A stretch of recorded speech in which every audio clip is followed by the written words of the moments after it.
আমি আজকে এই রান্না করতেছি গরুর কলিজা ভুনা করব। এই যে কড়াইটা বসিয়ে দিলাম লাকড়ি চুলাতে, এই যে তেল নিলাম, এখানে সব কিছু পেস্ট করে নিচ্ছি। আর এখানে মরিচ, হলুদ, ধনিয়া, এই যে হচ্ছে কলিজা। তা আমাদের ঘরে সবাই কাঁঠাল বিচি পছন্দ করে, তো আমি একটু কাঁঠাল বিচি নিয়ে নিলাম।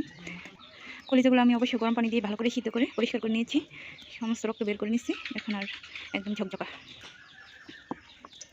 এই যে দিয়ে দিলাম তেল, এখানে আমি দুটো তেজপাতা দিয়ে দিলাম। যদিও তেজপাতা আমি অবশ্য পেস্টের মধ্যে সব কিছু দেওয়া হয়ে গেছে, যা যা দরকার, দারচিনি, এলাচি, গোলমরিচ, লং যা আছে সব দিয়ে দিচ্ছি। তো আমি এটা এখন ঢেলে দেবো।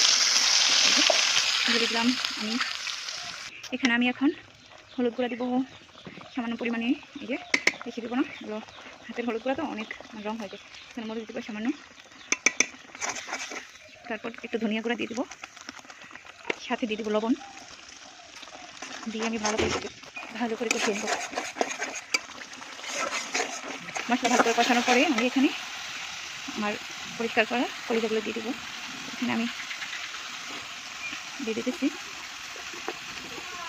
যেমন কলিজাগুলো ভালো করে ধরে রাখা কলিজাগুলো দিয়ে দিলাম, যেহেতু আমরা সবাই কাঁঠাল বিচি আবার, তো কাঁঠাল বিচি দিব সাথে কষানো হওয়ার পরে।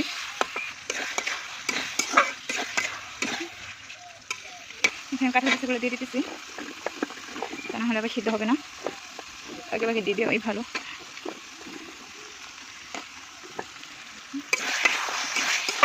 আমি এগুলো দিয়ে ভালো করে কষিয়ে নেব,